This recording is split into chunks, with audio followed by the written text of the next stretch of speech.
The death of Maliism December 18, 1878. John Kehoe, the last of the Molly Maguires, is executed in Pennsylvania. The Molly Maguires, an Irish secret society that had allegedly been responsible for some incidences of vigilante justice in the coalfields of eastern Pennsylvania, defended their actions as attempts to protect exploited Irish-American workers. In fact, they are often regarded as one of the first organized labor groups. In the first 5 years of the Irish potato blight that began in 1845, 500,000 immigrants came to the United States from Ireland. Nearly half of all immigrants to the U.S. during those years. The tough economic circumstances facing the immigrants led many Irishmen to the anthracite, hard coal, fields in the mountains of eastern Pennsylvania. Miners worked under dangerous conditions and were severely underpaid. Small towns owned by the mining companies further exploited workers by charging rent for company housing. In response to these abuses,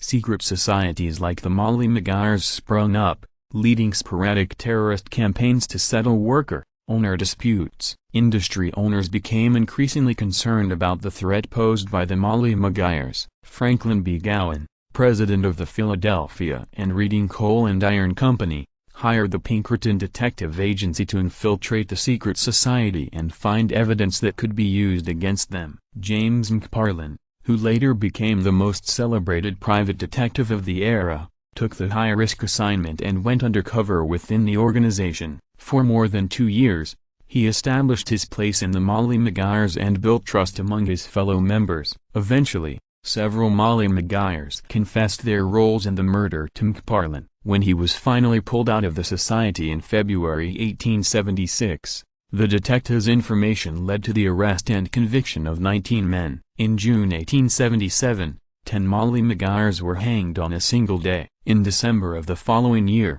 Kehoe was arrested and hanged for the 1862 murder of Frank W.S. Langdon, a mine foreman, despite the fact that it was widely believed he was wrongly accused and not actually responsible for anyone's death. Although the governor of Pennsylvania believed Kehoe's innocence, he signed the death warrant anyway. Kehoe's hanging at the gallows was officially hailed as the death of Mollyism. Though the deaths of the vigilante Molly Maguires helped quell the activity of the secret society, the increased assimilation of the Irish into mainstream society and their upward mobility out of the coal jobs was the real reason that protective secret societies like the Molly Maguires eventually faded into obscurity.